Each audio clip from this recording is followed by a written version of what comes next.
Bonsoir et bienvenue sur Tandem pour une nouvelle chronique à la découverte d'Israël. Et je suis ce soir en compagnie de Galit. Bonsoir Galit. Salut Jérôme. De retour avec moi sur le plateau. La dernière fois, on avait parlé des portes de Jérusalem. Ouais. Et ce soir, on va s'intéresser à une autre partie de Jérusalem, le mont Sion.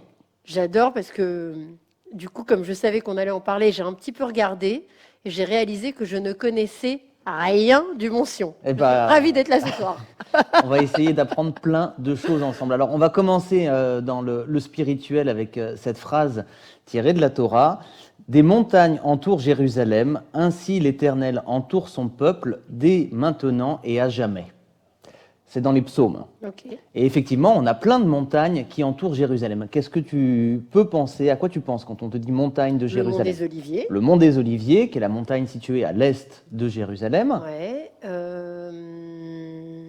C'est tout. Le mont Sion, dont on va parler ce soir. Oui, le mont Sion. Mais c'est vrai que si on n'en avait pas parlé ce soir, Spontanément, effectivement. Non, il ne revient pas. Il ne revient pas. Il y a deux autres monts dont on parle quand on parle de Jérusalem. Le mont du Temple. Alors, le mont du Temple, exactement, qu'on appelle bibliquement le mont Moria, le lieu du sacrifice d'Yitzhak, et le mont Golgotha pour les catholiques, qui est un lieu de première importance, puisque c'est là, selon le Nouveau Testament, que Jésus a été crucifié, enterré, puis d'où a eu lieu la résurrection. Donc ce soir, on se penche sur le mont Sion. D'abord, où est le mont Sion par rapport à la vieille ville de Jérusalem ? On le voit sur la carte. Le mont Sion, il est situé au sud de Jérusalem. Et on a d'abord une porte qui s'appelle la porte de Sion et qui permet de quitter la vieille ville et à quelques mètres d'arriver sur le mont Sion. Donc dès qu'on sort de la vieille ville par Sha'ar Tzion, par la porte de Sion, on est déjà sur le mont Sion. On est déjà sur le mont Sion. Ah ! Voilà. Parce que historiquement, le mont Sion faisait partie complètement de Jérusalem. Dans la Bible, le mont Sion fait partie de la Jérusalem du premier temple, du deuxième temple, et c'est beaucoup plus tard qu'il va se retrouver à l'extérieur. Il y a une anecdote, les murs qui entourent Jérusalem, ces fameuses fortifications qui font le tour de la ville, tu te souviens, elles ont été faites par qui ? Les Ottomans, oui. Et le fameux sultan, le magnifique. Sulayman le Magnifique. Sulayman. Exactement, Sulayman le Magnifique au XVIe siècle. Et on raconte que lui, quand il avait décidé de protéger Jérusalem, évidemment, le mont Sion, avec toute son histoire, devait faire partie de la ville de Jérusalem. Et pour une raison qu'on ignore, ces architectes ont laissé le mont Sion à l'extérieur de la vieille ville. Et on raconte que, fou de colère, il aurait assassiné les deux architectes qui ont fait ces murs. C'était un Kim Jong-il en puissance. Ouais, c'est ça. Méthode de management à l'ancienne. Expéditif. Donc le mont Sion, historiquement, fait complètement partie de la ville et c'est seulement depuis 450 ans qu'il se trouve légèrement à l'extérieur. C'est un site très important pour les juifs, pour les chrétiens et même pour les musulmans. On peut voir là sur la photo le principal symbole du mont Sion aujourd'hui, qui est cette abbaye qu'on appelle l'abbaye de la Dormition, une très belle église dont on va parler tout à l'heure. Si on se concentre sur tout ce qu'on peut voir sur le mont Sion, au-delà de l'abbaye de la Dormition, on a également un site très important pour les Juifs, c'est le tombeau du roi David. Pour les chrétiens, c'est la salle de la Cène, le Cénacle, le lieu du dernier repas du Christ avec les apôtres. Et on a également deux lieux moins visités et moins connus, mais qui valent la peine d'être vus. Tout d'abord, on a un cimetière protestant dans lequel est enterré Oskar Schindler, le fameux juste Schindler.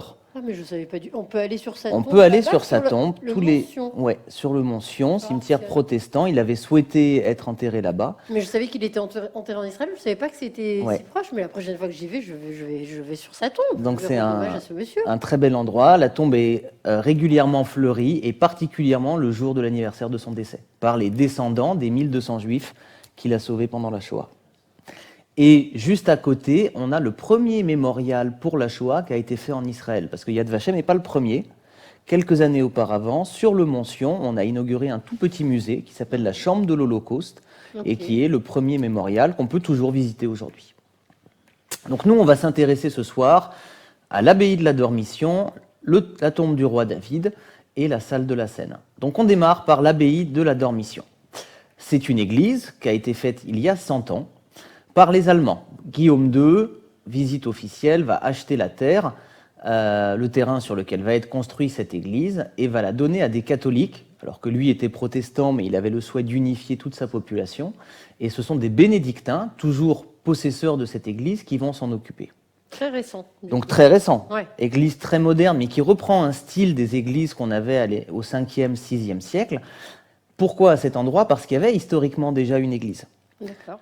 Une grande église qu'on appelait l'église de Sion, Hagia Sion, construite au 5e siècle, et comme la plupart des églises construites au début de la chrétienté, quand les Perses puis les musulmans vont envahir le pays, elle va être détruite, puis plusieurs fois reconstruite, jusqu'au début du XXe siècle, où on va avoir la reconstruction et cette église qu'on peut voir aujourd'hui. Alors, on l'appelle l'église de la Dormition parce qu'il y a deux événements principaux qui sont commémorés ici. La Dormition, c'est la fin de la vie de la Vierge Marie, la mère de Jésus, D'accord. dont le Nouveau Testament parle très peu. Les 4 évangiles n'en parlent pas du tout. Les Actes des Apôtres, qui est le texte qui suit les évangiles, fait une toute petite mention de Marie qui reste à Jérusalem après la mort de Jésus. Et il faut trouver un texte qui n'a pas été reconnu dans le canon chrétien, ce qu'on appelle un texte apocryphe, un texte caché, qui dit que la Vierge Marie n'est pas morte, qu'elle s'est endormie pour toujours, et que du mont des Oliviers, elle a été rappelée au ciel par Jésus, ce qu'on célèbre lorsqu'on parle de l'Assomption le 15 août. Donc c'est un lieu chargé de tradition. Donc elle ne serait jamais morte, cette dame. Elle serait jamais morte, exactement. Un peu comme le prophète Élie, D'accord. qui n'est jamais mort. Alors, qui est tu nous as trouvé des parallèles dans notre histoire pour pas qu'on se moque de. Exactement. Bien. Le prophète Élie, on dit qu'il est monté au ciel dans un chariot tiré par des chevaux avec du feu et qu'il va annoncer l'arrivée du Machiar. Donc pareil, similitude. Abbaye dédiée donc à la Vierge Marie. On a un tombeau qu'on peut voir dans cette église au niveau de la crypte, qui est un tombeau symbolique, simplement un lieu pour faciliter le recueillement des fidèles. Et on a un autre événement très important qui est célébré dans cette église, c'est ce qu'on appelle la Pentecôte. Au-delà d'être un jour férié que tout le monde apprécie en France, Au mois de mai. la Pentecôte, c'est la descente du Saint-Esprit sur les 12 apôtres, telles des langues de feu, et qui va leur permettre de parler les langues. Et à partir de cet épisode, les apôtres vont quitter la Terre Sainte et aller en Europe et en Asie pour évangéliser. Ça veut dire quoi, l'évangile ou évangéliser? Ça veut dire convertir. C'est la bonne parole.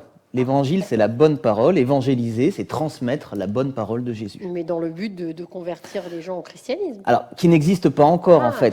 D'accord.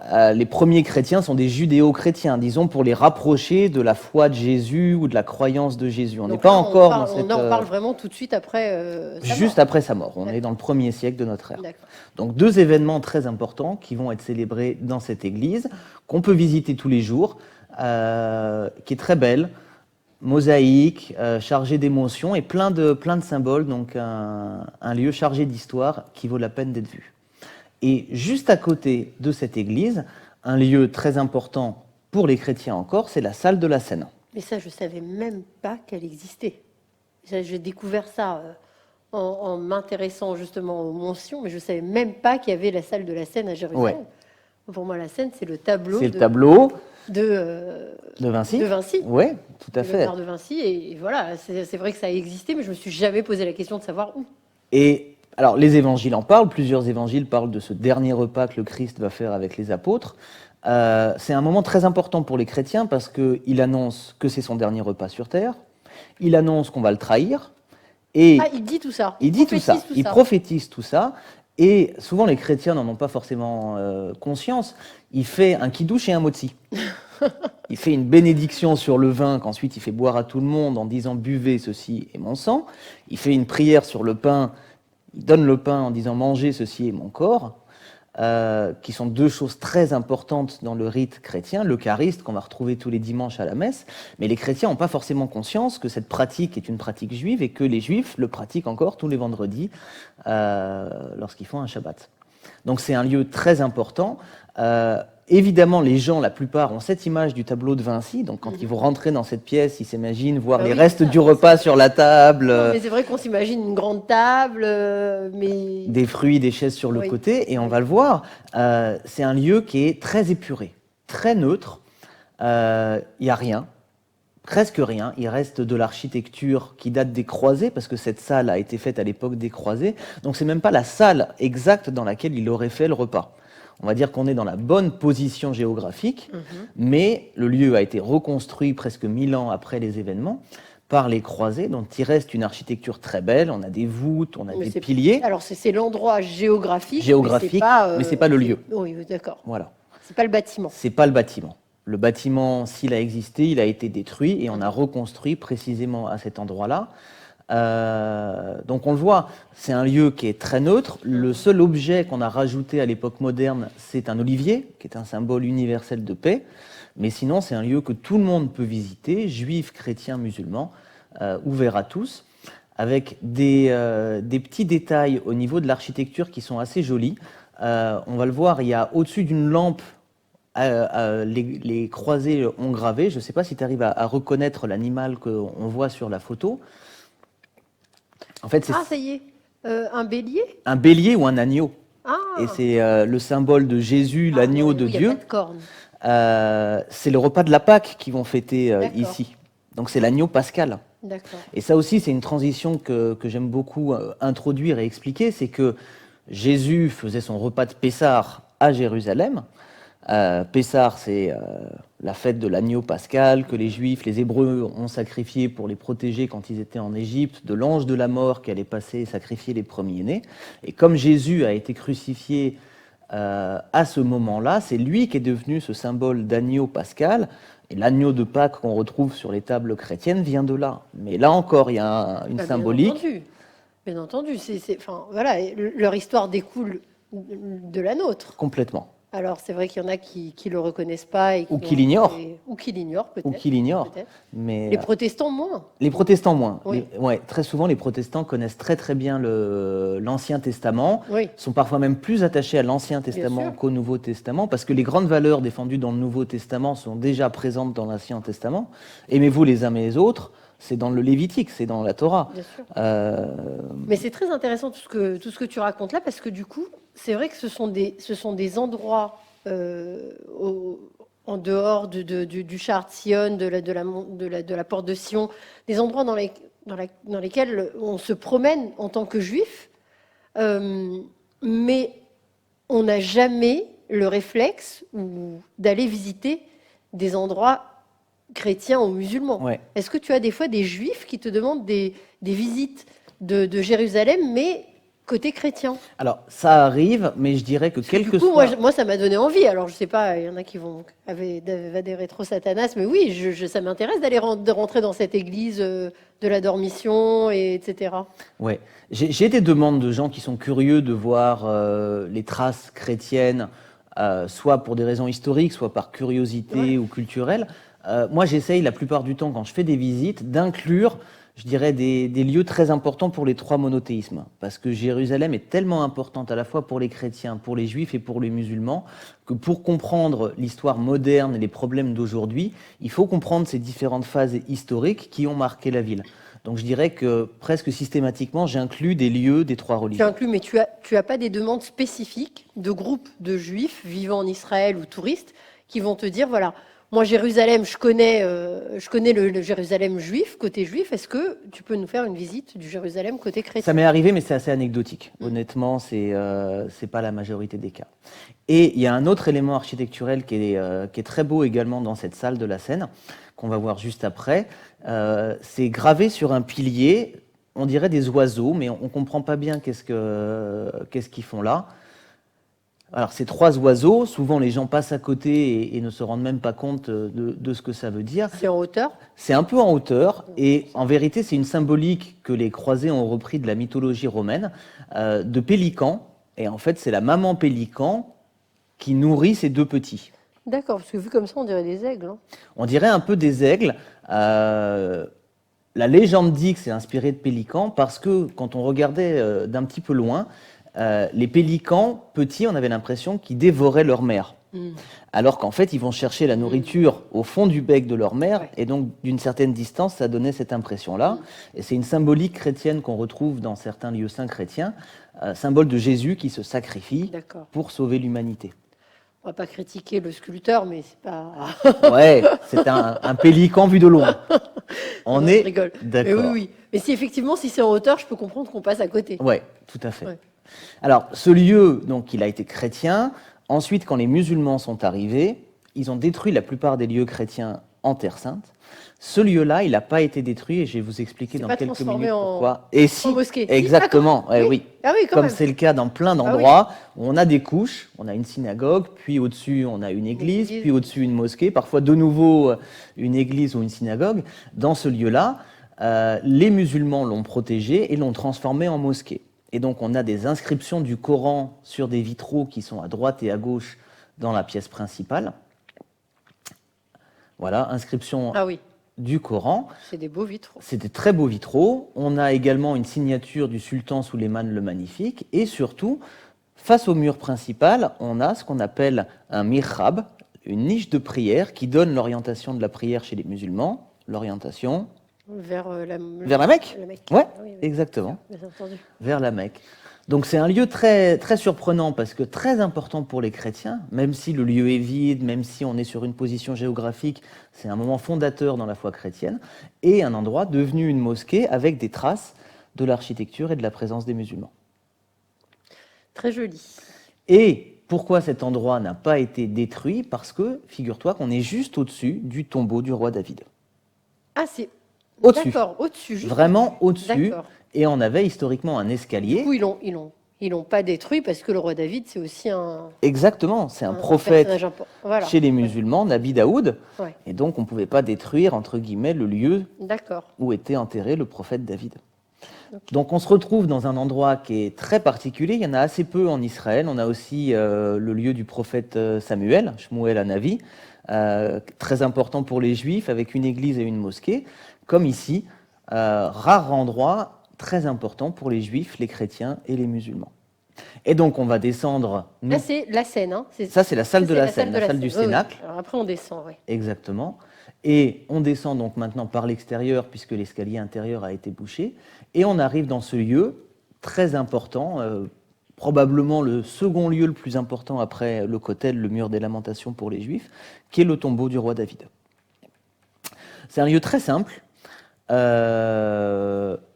Simplement, effectivement, le tombeau, ouvert 24 heures sur 24, 7 jours sur 7, dans lesquels des Juifs vont prier en permanence. On a plusieurs yeshivas qui ont été construits à côté, mais en même temps très touristiques. Donc on a à la fois ces Juifs religieux qui prient ou qui étudient d'ailleurs près du tombeau, et tous les jours des centaines de touristes qui viennent en curieux, souvent très respectueux, mais ça fait un contraste très particulier entre ces deux populations, pour voir ce tombeau. Pourquoi le tombeau du roi David, c'est quelque chose de si important et de si particulier? C'est la figure de David, ce berger qui va se faire connaître en combattant Goliath, le géant, qui va devenir roi après Saül, qui va unifier toutes les tribus et décider de s'installer à Jérusalem et de ramener l'Arche d'Alliance à Jérusalem.